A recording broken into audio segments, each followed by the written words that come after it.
요즘 극장가의 대세 영화가 이순신 장군의 그 명량해전을 배경으로 한 명량이라고 하는 영화입니다. 여러분 아시다시피 명량해전은 이순신 장군이 그 12척의 배를 가지고 외구의 배 133척과의 전투에서 거의 한 30척 이상을 대파하며 이긴 아주 해전사에 길이 남는 그런 그 전투입니다. 이 영화는 그 1000만 관객을 아주 최단기간 만에 돌파했고 지금 1500만 명을 향해서 달려가고 있어요. 아주 인기리에 절찬리에 각각의 극장에서 지금 상영이 됐고 사람들이 몰려가고 있어요. 또 그와 함께 이순신 장군과 관련된 또 많은 것들이 사람들에게 관심을 끌고 있습니다. 뉴스를 보니까 그 아산 그 현충사의 부모들이 아이들을 데리고 막 역사 탐방을 하는 거예요. 또 이순신 장군과 관련된 많은 그 서적들의 판매 부수가 늘어나고 있습니다. 왜 사람들이 이순신 장군에게 이처럼 열광하고 있는 걸까? 여러분 생각해 보셨습니까? 왜 사람들이 여기에 주목하고 있는 걸까?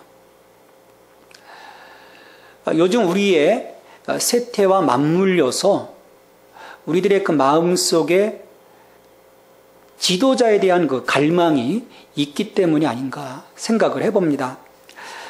임진왜란 당시 나라가 막 위경에 빠져 있을 때 탐관오리들, 자기들의 안위를 위해서 날뛰었던 그런 사람들, 그리고 끊임없이 이순신 장군을 제거하려고 했던 그 선조, 이런 그 많은 사람들로부터 이순신 장군이 고초를 당합니다.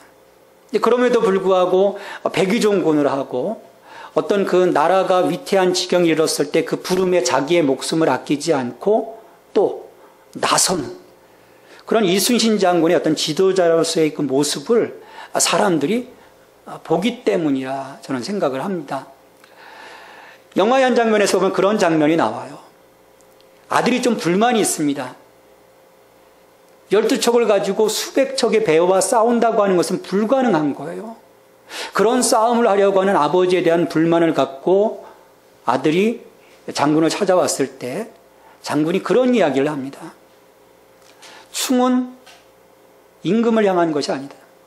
충은 백성을 향한 것이다. 그런 말을 해요.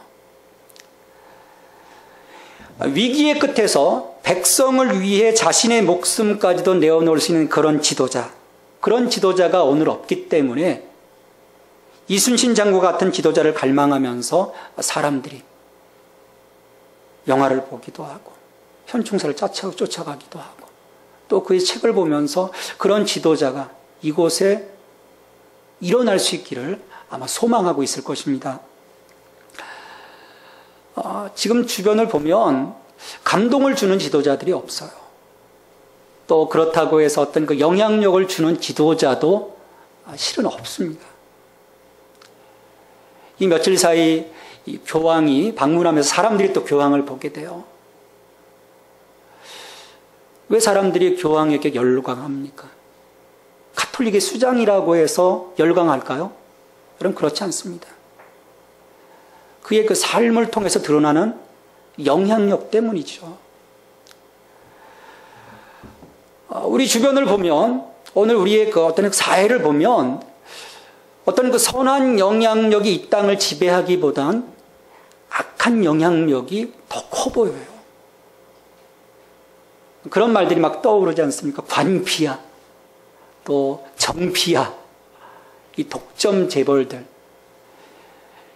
어떤 그 자신의 그 이권과 권력만을 쫓아다니고 있는 이 무리들이 사실은 우리 사회를 장악하고 있어요. 지금 경제, 정치, 사회 전반에 걸쳐서 나타나고 있는 문제들은 이와 같은 그 악한 영향력이 사회를 지배하고 있기 때문입니다. 그러니까 악한 영향력에 물들어 있으니까 누가 나와도 똑같아요. 안철수가 나와도 똑같습니다. 제2의 안철수가 나와도 마찬가지인 거예요. 왜? 이미 악한 영향력이 국회를 장악하고 있고 행정부를 장악하고 있고 경제계를 지금 장악하고 있기 때문이에요. 심지어 종교계에까지도 악한 영향력들이 서서히 지배해오고 들어오고 있어요. 이젠 밑에서부터 다시금 선한 영향력이 이 땅을 새롭게 할 시기가 되었습니다. 저는 우리에게 주어진 마지막 기회가 아닐까 생각을 해요. 계속 이 상태로 가면 깊은 나락으로 떨어질 것입니다. 회복불능의 상태가 될 수도 있는 거죠. 한때는 세계적으로 괜찮았던 나라들이 지금 보면 세계의 골칫거리가 된 나라들이 유럽에도 있고 남미에도 있어요. 아시아에도 있습니다. 그런 나라들의 처지가 될 수도 있는 거예요. 우리가 이걸 막아야 하는 것이죠. 여러분으로부터 이 선한 영향력이 흘러가 이 땅을 살리는 일이 시작될 수 있겠습니까? 나로부터 이 선한 영향력이 흘러가 내 주변을 살리고 또 내 주변을 넘어서 살리는 일이 시작될 수 있겠습니까? 그럼 벌써 부담부터 와요. 그럼 스스로 많은 그리스도인들이 반문을 해요. 내가 어떻게 할 수 있겠어? 말씀은 분명히 우리에게 선포하세요. 내게 능력 주시는 자 안에서 내가 모든 것을 할 수 있느니라. 근데 능력도 없고 자신도 없어요. 할 마음도 없어요. 하지만 예수님은 이런 그 나약하고 별 볼 일 없어 보이는 제자들로부터 세상이 바뀔 수 있다는 것을 보여주셨습니다. 예수님께서 이 하나님 나라에서 어떤 이들이 복 있는 자들인지를 말씀하신 목적, 이 팔복에 대해서 말씀하신 목적이 여기에 있습니다.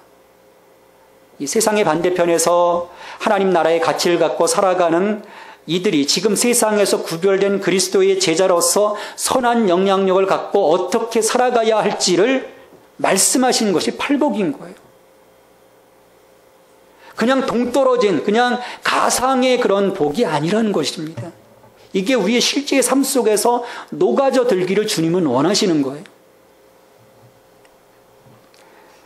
사람들이 볼 때는 아무것도 아닌 자들이 있죠. 팔복에 나타나는 자들, 세상의 가치로 보면, 세상의 패러다임으로 보면 아무것들도 아닌 자들처럼 보여요. 근데 예수님은 그런 그 세상의 편견을 무시해버리시고 제자들이 세상을 바꿀 수 있는 영향력을 갖고 있다라고 선포를 하시는 거예요. 그래서 오늘 본문에서 말씀을 하시는 겁니다. 너희는 세상의 소금이다. 너희는 세상의 빛이다. 너희는 세상의 소금이다. 너희는 세상의 빛이다. 매우 그 단정적인 말씀이에요. 그런 존재가 된다는 것이 무엇을 의미하는지는 지금 자세하게 설명하지 않습니다. 그냥 너희는 세상의 소금이다. 너희는 세상의 빛이다. 지금 말씀을 하고 계세요. 그러나 우리가 이어지는 5장부터 7장까지 산상수훈의 말씀을 자세히 살펴보면 우리는 예수님의 말씀이 어떤 의도에서 하신 것인지를 깨닫게 돼요. 이런 삶을 우리 주님이 원하시고 이런 삶이 세상의 소금이고 세상의 빛이구나. 우리가 명확해질 수 있는 거예요. 이 말씀에서 중요한 부분은 너희는 소금이다. 너희는 빛이다. 말씀하시지 않으셨어요. 너희는 세상의 소금이다. 너희는 세상의 빛이다라고 말씀하셨다는 것. 이게 중요합니다. 제자들이 자기 자신을 위해서가 아니라 세상을 위해 살아가야 함을 말씀하시는 거예요. 너희는 세상의 소금이다. 너희는 세상의 빛이다.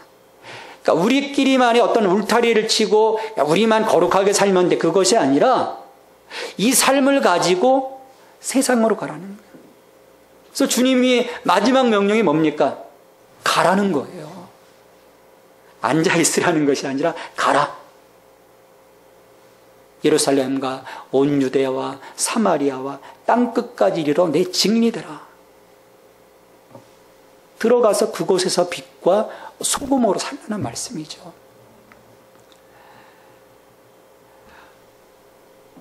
또 이 말씀을 우리가 자세히 보면요, 물론 한 사람 한 사람이 소금으로 살아야 하고 빛으로 살아야 한다라고 하는 그 말씀도 우리가 깨닫게 되지만, 중요한 것은 교회 공동체입니다. 교회 공동체 전체가 세상을 위한 소금이요 세상을 위한 빛이 되라고 말씀하시는 거예요. 세상의 소금이요 빛은 각 개인들이 각계 전투로 수행할 만한 임무가 아니라는 거예요. 우리가 함께 이루어가야 한다는 것입니다. 여러분 생각을 해보세요. 우리 한 사람 한 사람이 멋지게 살아간다고 생각을 해봅시다. 근데 교회 공동체라고 하는 그 모습이 세상 속에 투영되어질 때 이미 소금도 아니고 빛도 아니고 그 어떤 거룩한 역할을 감당하는 공동체가 아니라고 인식될 때는 우리 한 사람 한 사람의 삶이 아무리 거룩하고 빛이고 소금이어 된다고 해도 영향력이 없는 거예요. 이미 막아져 버리는 거예요. 우리가 같이 가야 합니다. 예수님이 교회 공동체를 세우신 목적이 여기에 있어요. 우리 예수 생명교회가 이곳의 빛과 소금이 되어야 하는 거예요. 그와 함께 우리가 빛과 소금이 되어야 하는 것이죠. 자, 그렇다면 세상의 소금이라는 의미는 무엇일까? 소금. 여러분 무엇이라고 생각하십니까? 왜 많은 표현들 대신에 더 그럴싸한 표현들이 있을 텐데 왜 그 많은 표현들 대신에 제자들을 향해 너희는 세상의 소금이라 하셨을까요? 세상의 빛이라 하셨을까요? 이건 우리들의 어떤 그 신분을 말씀하시는 것이 아니고 이 땅에서 그리스도의 제자로서 무엇을 해야 하는지, 즉 기능에 초점을 맞추고 있습니다. 역할에 초점을 맞추고 있는 거예요. 소금은 인간 생존에 필수적인 것입니다. 물론 남용을 하면 또 우리의 또 건강을 해치죠. 소금의 역할은 크게 두 가지입니다. 하나는 맛을 내는 데 있습니다. 싱겁고 밋밋한 그 음식의 짠맛을 통해서 간을 맞추는 거예요. 그러게 너희는 세상의 소금이라고 말씀하셨을 때 제자들은 이 무미건조한 세상 속에 들어가 그들의 삶이 그 의미 있는 삶으로 전환되도록 도울 수 있어야 하는 것입니다.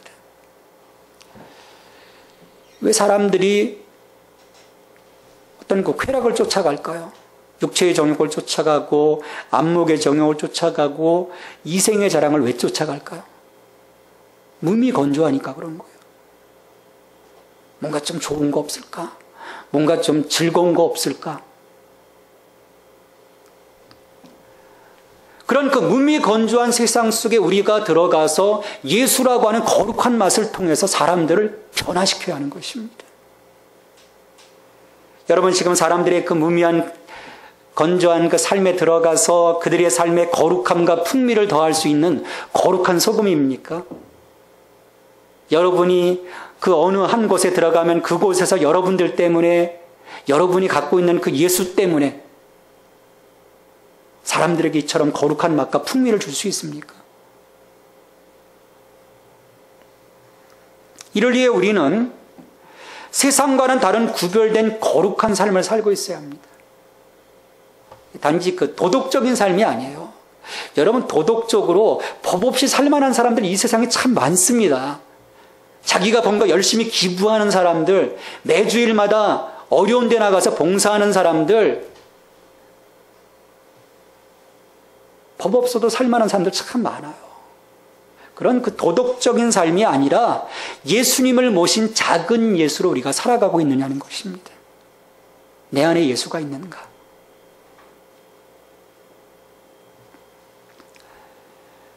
또 하나 소금의 중요한 기능은 이 음식을 보관할 때 쓰는 이 방부제의 역할입니다. 이 팔레스타인 땅은 기후가 무덥습니다. 그러니까 고기를 오랫동안 보관할 수가 없어요. 그래서 고기를 부패하지 않도록 이 소금의 절임으로써 오랫동안 저장을 할 수 있었습니다. 그러기 예수님께서 너희는 세상의 소금이라 말씀하셨을 때 예수님은 제자들에게 세상이 썩지 않도록 하는 방부제와 같은 사명을 우리에게 부여해 주신 거예요. 야, 너희들 나가서 이 지금 썩어져가는 세상, 더 이상 썩어져 가지 않도록, 더 이상 부패해져 가지 않도록 너희들이 좀 막아라. 소금의 역할을 좀 해라.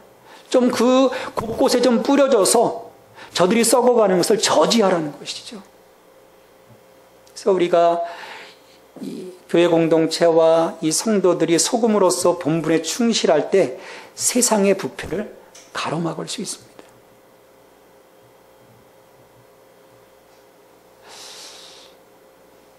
우리나라 이 땅에 악한 영향이 지배하고 있다는 것. 여러분, 우리 한국 교회는요, 회개해야 합니다. 하나하나의 교회가 거룩함으로 세워져 있다면, 그래서 그 지역을 지키고 또 각각의 크리스찬들이 각각의 그 삶의 자리에서 그 거룩함으로 자리 잡고 있다면 여기까지 오지는 않았을 거예요. 우리들은 그리스도의 제자들로서 도덕적 기준이 낮거나 그 기준이 끊임없이 변하거나 얼마나 변화무쌍하게 변하는지 몰라요. 또 아니면 아예 없는 세상에서 이 도덕적인 방부자가 되고 살균제가 되어야 합니다. 그러기 위해서는요, 소금통에 편안하게 남아있어서는요, 소금이 역할을 못하는 거예요. 소금통에 있는 소금은 의미가 없습니다. 통 바깥으로 나와야 돼요. 그래서 소금을 고기에 문질러서 베어들게 하듯이 세속 공동체 속에 들어가서 거기에 뿌려지고 녹아들어서 나 자신을 희생해야 하는 것입니다. 내 삶을 거기에 드릴 수 있어야 돼요. 복음을 전파하고 사람들을 돕기 원한다면, 정말 사람들의 그 생명을 살리기를 원한다면 우리 삶을 그들의 삶 속에 박박 문질러서 그들의 문제의 이면을 보여주고 옳지 않은 것이 드러나도록,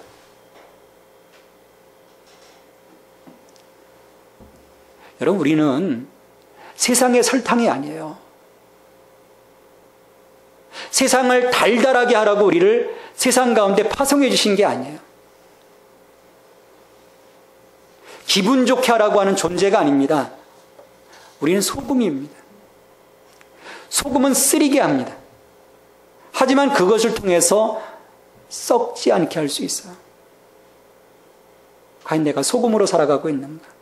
나의 거룩함을 가지고, 나의 자그마한 거룩한 몸짓을 가지고 정말 내 가정을 지키고 내가 있는 공동체를 지키고 내가 만나는 사람들을 지켜내고 있는지,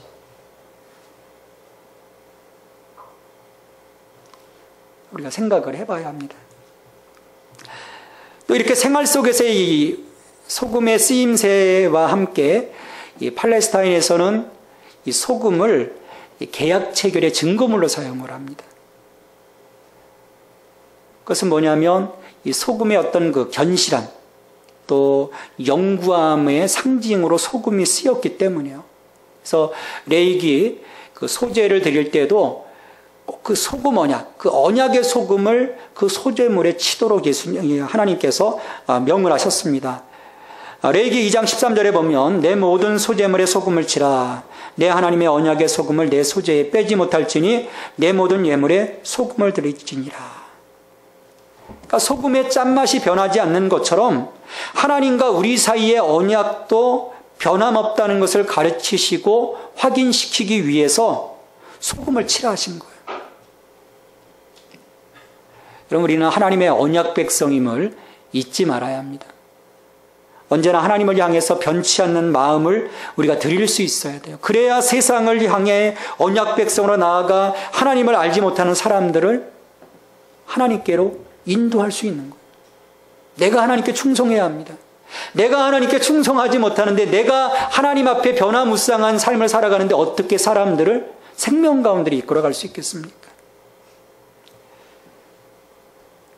그래서 예수님이 너희는 세상의 소금이다 말씀하셨을 때 그 의미는 뭐냐면 제자들은 세상에서 소금으로서 맛을 내야 한다는 거예요. 예수의 맛을 내야 합니다. 세상에 썩어가는 것을 막아야 하는 것입니다.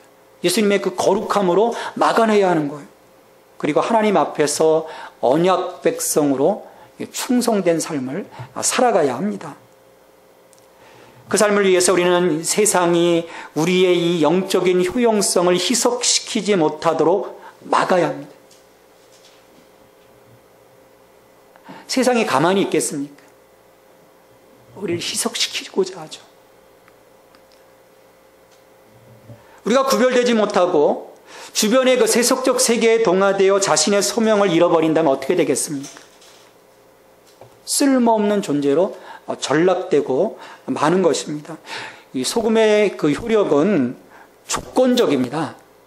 짠맛을 지니고 있어야 돼요. 또 오염되지 말아야 합니다. 하지만 용도가 다하거나 오염되어 불결해진 소금은 조미료로도 방부제로도 언약의 소금으로도 사용될 수 없어 쓸모없게 되죠. 그래서 예수님께서 소금의 그 맛을 잃어버리면, 그 용도를 잃어버리면 밖에 버려져 사람들에 의해 밟힐 뿐이라고 말씀하시는 거예요. 버려진다는 거예요. 당시 그 성전에서 사용되던 그 소금은 수명이 다하면 그냥 밖에 버려집니다. 폐기해 버려요. 그래서 지나가는 사람이 그냥 밟고 지나가는 거예요. 또 생활 속에서도 사람들은 이 흙을 굳게 하고 그 흙의 그 누수를 방지하기 위해서 소금을 뿌립니다. 특히 이스라엘 그 가옥을 보면 지붕이 평평해요. 그 이스라엘 그 지붕에 이 폐기된 소금을 갖다 뿌리는 거예요. 근데 여러분, 그 이스라엘 그 가옥의 그 지붕은 우리들처럼 이렇게 뭐 올라가지 못하는 그런 곳이 아니에요. 아이들의 놀이터가 되고 또 마을 사람들이 모일 때 회집 장소가 됩니다. 그러다 보니까 예수님 말씀하신 것처럼 늘 버려진 소금은 사람들의 발에 밟히는 거예요. 쓸모없는 존재로 전락되고 마는 것이죠. 우리가 맛을 잃어버리면, 우리의 그 거룩한 풍미를 잃어버리면, 더 이상 세상을 변화시킬 수 있는 예수의 맛이 없으면 우리처럼 버림받는 것입니다. 그와 함께 예수님은 제자들에게 또 다른 역할, 빛으로서의 역할을 부여하셨어요. 예수 그리스도야말로 어둠 속에 있는 세상을 환히 비치시기 위해 빛으로 오셨습니다. 그렇게 빛으로 오신 예수님께서 제자들을 향해 14절에서 너희도 세상의 빛이다.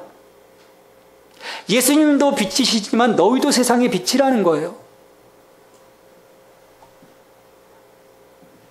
세상은 영적 일들에 관해서 어둠 가운데 있습니다. 그 어둠을 빛이라고 우리를 부르신 거죠.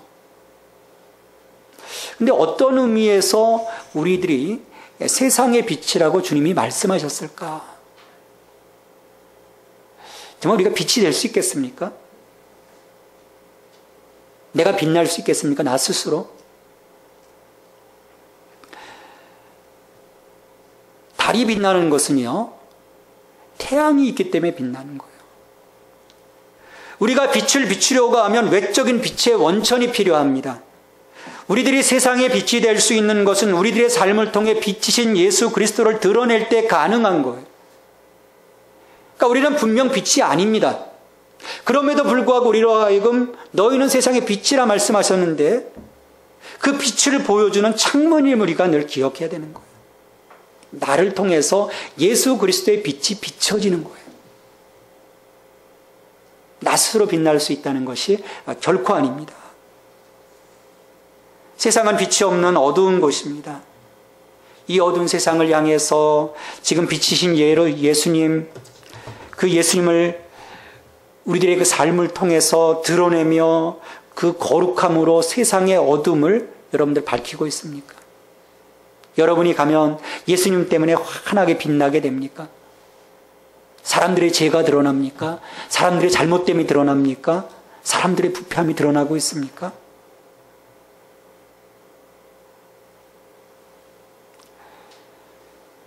예수님은 너희는 세상의 빛이라고 선언하시면서 산 위에 있는 동네가 숨겨지지 못할 것이요 사람이 등불을 켜서 말 아래 두지 아니하고 등경 위에 두나니 이러므로 집안 모든 사람에게 빛이 느니라 말씀하셨습니다. 이것은요, 달리 표현하면 이런 말입니다. 지금 말이 복잡하잖아요. 산이 있는 동네가 숨겨지지 못할 것이요 사람이 등불을 켜서 말 아래 두지 아니하고 등경에 두나니 이름으로 지부한 모든 사람에게 비친다. 그걸 단순하게 표현하면 너희는 산 위의 동네처럼 되어야 한다는 거예요. 산 위에 있는 동네 밝히 드러납니다. 여러분 산동네에서 살아보셨나요? 그냥 다 보여요. 드러납니다. 숨길 수가 없어요. 또 너희들은 환하게 빛나는 등불이 되라는 거예요. 우리들의 삶을 드러내라는 것입니다. 대부분 사람들의 그 마음이요, 자기 어떤 프라이버시라고 해서 다 숨기려고 해요. 뭐 이렇게 숨길 게 많은지. 음흉해요. 가식적이고 위선적이고. 그런 그 삶이 아니라 어떤 스크린 되어져 있는 것을 좀 벗어버리고 더 이상 음흉한 삶이 아니라 거짓되고 가식적인 그런 삶이 아니라 예수님의 그 제자다운 그 삶의 모습을 좀 세상 가운데 보여주라는 거예요. 여러분 어떻습니까? 여러분 주변에 있는 사람들 바라보면서 제가 참 크리스찬이다라고 인정하고 있습니까? 인정하고 있으면요 드러낸 삶인 거예요. 야, 네가 기독교인이었어? 와우, 대박. 그러면 그 사람은 이미 숨겨져 있는 삶인 거예요. 빛을 차단하고 살아가는 거예요. 아무리 그 안에 예수가 있어도 그 예수, 빛이신 예수 그리스도를 차단하고 산다면 그는 진정한 크리스찬이라고 할 수가 없는 거예요. 우리는 빛이신 그리스도를 통해 우리의 삶에서 드러나게 되는 거룩한 빛을 사람 앞에 비추기 위해서 그들로 하여금 착한 행실을 보고 하나님께 영광 돌릴 수 있도록 우리의 삶을 드러내야 한다는 것입니다. 16절 상반절에 보면 이같이 너희 빛이 사람 앞에 비치게 하여 그들로 너희 착한 행실을 보고, 말씀드렸듯이 빛을 발광하는 발광체는 우리가 아니에요. 우리가 아닙니다. 빛이신 예수 그리스도를 우리가 모시고 살아갈 때 예수 그리스도를 통해서 우리가 빛된 삶을 사는 것입니다. 그것을 통해서, 그것은 무엇을 통해서 나타나게 될까요? 바로 일상의 삶을 통해서 보여지는 우리의 모습 속에서입니다. 특별한 게 아니에요.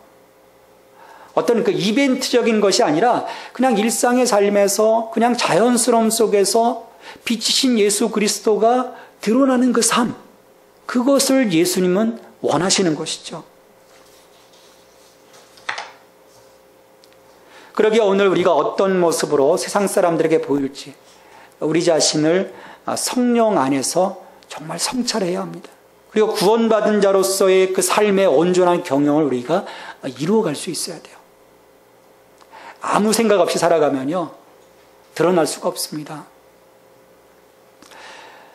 너희 착한 행실을 보고라고 말씀했는데 이것은 어떤 그 외식적인 행위가 아닙니다. 예수님 안에서 그리고 예수님과 함께 도래한 새로운 하나님 나라의 가치에 부합된 삶과 행위를 말씀합니다. 이게 팔복의 삶이에요.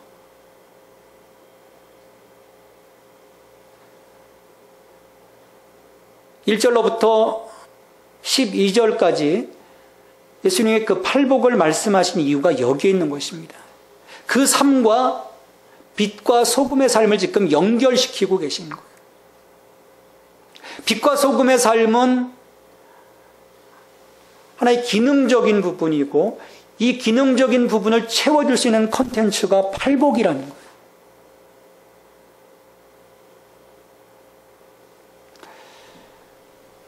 바리새인들은 그들이 하나님을 경외하고 하나님을 예배한다고 했지만 이 삶을 하나님께 보여드리지 못했습니다.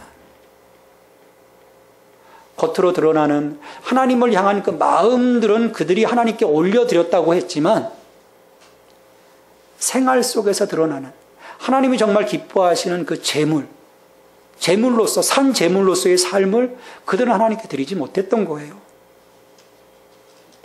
마찬가지로 오늘 우리도 그런 그 영적인 밸런스가 깨어지면 바리새인들처럼 우리의 삶의 혼탁함을 보여줄 수밖에 없습니다. 그렇다면 그 어디에서도 그 어느 누구 앞에서도 우리는 빛이신 예수 그리스도로 말미암아 세상의 빛이 될 수 없습니다.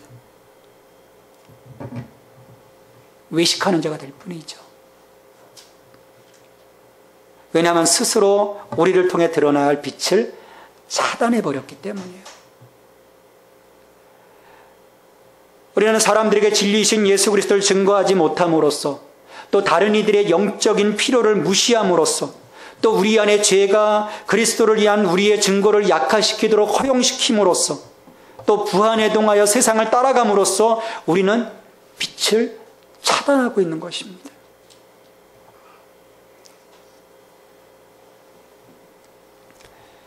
이처럼 그리스도의 제자로서 우리가 소금이 되고 빛이 되는 것의 가장 중요한 목적은요, 하나님께 영광을 돌리는 데 있습니다. 16절 하반절 말씀에서 하늘에 계신 너희 아버지께 영광을 돌리게 하라. 우리의 이름을 드러나는 것이 아닙니다. 하나님께 영광 돌리는 거예요. 매일매일 우리를 통해서 하나님의 영광이 드러나고 예수 그리스도의 이름이 드러나는 것입니다. 예수님께서 마태복음 6장 1절에서 보면 이 바리새인들을 정죄하세요. 서기관들을 정죄하십니다. 왜냐하면 이 사람들의 그 태도가 뭐냐면 하나님의 영광을 위하는 것이 아니에요. 자기의 영광을 위해서 의를 행하려고 하는 거예요. 그런 사람들을 향해서 말씀을 하시죠. 6장 1절에서 사람에게 보이려고 그들 앞에서 너희의 의를 행하지 않도록 주의하라. 그리하지 아니하면 하늘에 계신 너희 아버지께 상을 받지 못하느니라.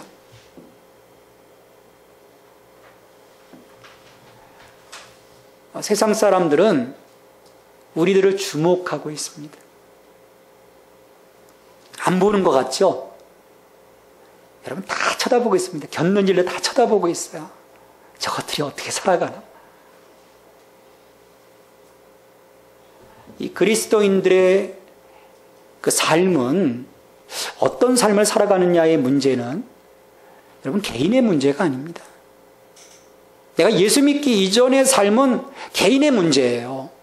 그러나 내가 예수 믿은 이후의 삶은 개인의 문제가 아닙니다. 왜냐하면 그 스포트라이트는 모두 하나님을 향하게 되어 있기 때문이에요. 우리는 하나님의 형상대로 지음받은 하나님의 자녀입니다. 우리를 통해 하나님이 높임을 받아야 합니다. 우리들이 예수님의 제자로서 하나님의 의를 따라가면 선한 행실 가운데 살아갈 때 그 삶은 인간 세상에 지울 수 없도록 뚜렷한 하나님의 사랑을 새겨놓는 그림의 역할을 해요. 내가 제대로 살아가면 계시되어진 그 하나님의 그 사랑에 대한 그림들을 이 세상 사람들 마음판에 새겨놓는 거예요. 야, 저게 복음이구나. 저게 믿음이구나. 그런데 그 그림을 우리가 잘못 그려서 하나님 아버지의 영광을 드러나지 못하게 한다면 우리는 하나님 앞에 부끄러운 마음으로 설 수밖에 없는 거예요. 그렇게 되면 우리의 복음의 신빙성을 잃어버리게 됩니다. 하나님의 영광을 우리가 상실하게 되는 거예요. 왜 교회가 사람들의 지탄의 대상이 되고 있습니까? 왜 영적 지도자들이 세상 사람들이 욕을 먹고 있습니까? 주님으로 인해 욕을 먹고 핍박을 받는다면 그것이야말로 복 있는 자이지만 아시다시피 실상은 그렇지가 못해요. 여기까지 오게 된 것은 우리들의 거룩한 삶으로서 우리의 신앙의 실제를 세상 사람들에게 증명하는 데 실패했기 때문이에요. 우리의 신앙의 실제가 옳다고 하는 것을 증명하지 못한 거예요. 보여주지 못한 거예요. 하나님의 거룩한 자녀임을 우리가 스스로 보여주지 못했습니다. 우리 삶을 통해서 빛이신 예수 그리스도를 보여주지 못한 거예요. 살아계신 예수 그리스도를 보여주지 못했는데 어떻게 하나님 영광 받으시겠습니까? 빛을 비추기 위해서는 무엇보다도 빛을 잃어버리지 말아야 합니다. 예수 그리스도를 잃어버리지 말아야 돼요. 근데 너무도 많은 그리스도인들이 예수님께서 제공하신 거룩한 향기를 잃어버린 채 그냥 변두리에 물러나 앉아 있습니다. 그러니 어찌 선한 영향력이 우리들을 통해서 세상 가운데 들어갈 수 있겠어요? 다 차단되어 있는 거예요. 영향을 주기보다는 오히려 세상에 영향을 받고 있습니다. 똑같아요. 하지만 그렇게 우리의 거룩한 삶이 퇴색된다면 하나님의 영광의 빛은, 예수 그리스도의 생명의 빛은 우리 안에서 흐릿하게 되고 말 것입니다. 그러기에 너희는 세상의 소금이요 빛이라고 말씀하신 것은 구별된 삶을 살아가라고 하는 주님의 명령입니다. 세상 사람들과 같이 퇴색되고 죄로 찌든 삶을 살아간다면 어떻게 우리가 삶에서 빛이신 예수 그리스도를 비추며 나갈 수 있겠습니까? 소금으로서 어떻게 세상의 썩어짐을 막을 수 있겠어요? 내가 이미 썩었는데, 내가 이미 용도 폐기되었는데. 소금은 맛을 잃으면 더 이상 쓸모가 없습니다. 빛은 비출 수 있는 위치에 있지 않으면 빛이 필요한 곳을 비출 수 없어요. 이같이 그리스도의 제자는 소금으로 맛을 내고 썩는 것을 막고 예수 그리스도의 빛으로서 사람을 비추어야 합니다. 제자된 그리스도인이 세상에서 있어야 할 위치 선정, 곧 실존의 문제는 그래서 중요해요. 내가 어디에 서 있느냐, 지금 어디에 서 있느냐. 세상 경계선에 서 있느냐, 아니면 내가 예수님 편에 서 있느냐, 아니면 어둠간에 있느냐. 그건 실존의 문제, 정말 중요한 것이죠. 예수님은 이 땅의 소금이시고 이 세상의 빛이십니다.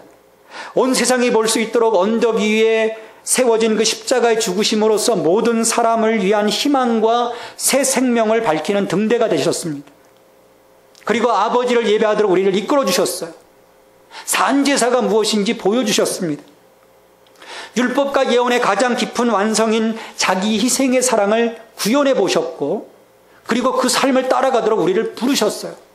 내가 행한 것처럼 너희도 행하라. 예수님을 따르는 사람들, 예수님을 생명의 근원으로 의지하는 사람들, 이런 사람들이 이 땅에서 빛이 되고 소금이 되어 자기 생활 속에서 살아계신 예수 그리스도를 세상 사람들에게 증거할 수 있어야 합니다. 그분의 살아계심을 보여드릴 수 있어야 합니다. 이 세상에 지금 당장 소금과 빛이 필요한 곳은 어디라고 생각하십니까? 내가 가야 할 곳이 어디라고 생각하세요? 아프리카 땅끝이겠습니까? 이슬람 저 나라이겠습니까? 요즘 유대인 회복운동을 하는데 지금 예루살렘으로 가야 하겠습니까? 여러분, 그렇지 않아요. 우리가 나아가야 하는 세상은 일상생활 속에서 발견할 수 있는 지금 우리 주변의 사람들입니다. 내 가족일 수 있고, 내 친구일 수 있고, 내 형제일 수 있고, 내 직장 동료일 수 있는 거예요. 먼저 그들에게 우리의 변화된 삶을 보여주어야 합니다. 보름씩 막 휴가 내서 해외 선교 갔다 왔는데 직장에서는 변화된 삶을 보여주지 못한다면 이건 뭐예요? 15일간의 이 삶은 그냥 이벤트인 거예요. 하나님 이걸 원하실까요? 아니면 여기에서 매일매일 내가 만나는 사람들 속에서 변화된 작은 예수로서의 모습, 그 모습을 하나님 기뻐하시겠습니까? 하나님 이걸 원하시는 거예요. 우리 세상 사람들이, 우리 한국교회가 이벤트에 빠져 있어요. 돈을 엉뚱한 데 쓰고 있습니다. 우리의 시간을 엉뚱한 데 쓰고 있어요. 우리가 말씀 배우고 말씀대로 살고자 하고 삶에 흘러들어가서 내가 소금이 되고 내가 빛이 되는 자그마한 그 행동들 하나하나의 모습 속에서 하나님은 기뻐하는 거예요. 그리고 그것들을 보면서 사람들, 세상 사람들은 야, 예수가 살아있나? 저 녀석이 변하네. 제가 변하네. 그러면서 솔깃하게 되고 솔깃한 마음속에 우리의 삶을 통해서 복음이신 예수 그리스도가 스며들 수 있는 거예요. 그걸 내가 다 차단해버렸는데 어떻게 복음이 흘러갈 수 있겠습니까? 어떻게 내가 세상의 소금이고 빛이 될 수 있겠어요?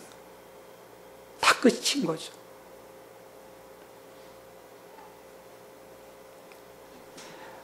팔복이 예수님의 제자들이 지닌 본질적인 성품을 말한다면 소금과 빛의 비유는 세상에 미칠 제자들의 거룩한 영향력을 말씀합니다.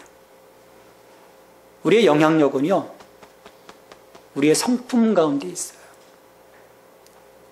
내 성품이 어떤 성품이냐? 그리스도는 세상 가운데서 이 팔복 가운데 나오는 이 성품을 보여줄 수 있어야 합니다. 무시당할 수 있어요. 업수의 여김을 당할 수도 있습니다. 하지만 그 삶을 내가 꾸준하게 살아나가기 시작하면 그 삶의 진정성이 드러나게 되는 거예요. 그 안에 숨겨져 있는 예수의 능력, 예수의 생명이 드러나게 되어 있습니다. 한번 여러분들 시도해 보세요. 여러분의 영향력이 살아날 겁니다. 예수님이 말씀하신 가치들과 대립되는 세계와 분리된 상태에서 심령이 가난하고 죄를 슬퍼하고 온유하고 의에 줄이고 긍휼히 여기며 마음의 청결함을 이루며 화평을 추구하며 의를 위해 핍박받기를 두려워하지 말아야 하는 거예요. 복 있는 자들에게 요구되는 삶의 기본 자세는 세상의 빛과 소금이 되는 것입니다. 우리는 사회에서 소금과 빛이 되도록 의도된 존재예요. 부르심 받았다는 거예요. 팔복의 삶을 통해서 우리는 세상의 참된 소금이요, 세상을 밝히는 빛으로 드러나게 될 것입니다. 이렇게 우리들의 거룩한 영향력이 예수 그리스도를 통해서 드러나기 시작할 때 내가 있는 자리가 조금씩 변화되기 시작할 것입니다. 이래서 주께로 돌아오는 이들이 하나 둘 생기기 시작할 때 아버지 하나님은 기뻐하시는 거예요. 우리를 통해 영광을 받으시는 것입니다. 끊임없이 우리는 살아가면서 그 누군가에게 영향을 주기도 하고 영향을 받기도 해요. 이것이 긍정적인 영향일 수도 있고 부정적인 영향일 수도 있습니다. 오늘 여러분은 어떤 영향력의 사람이 되시겠습니까? 예수님께서는 자신의 제자가 된 사람들은 거룩한 삶을 통해서 적극적으로 세상에 선한 영향력을 주어야만 한다고 말씀하십니다. 오늘도 주저하고 있는 우리들에게 예수님께서 말씀하십니다. 너희는 세상의 소금이다. 너희는 세상의 빛이다. 하나님 아버지 감사합니다.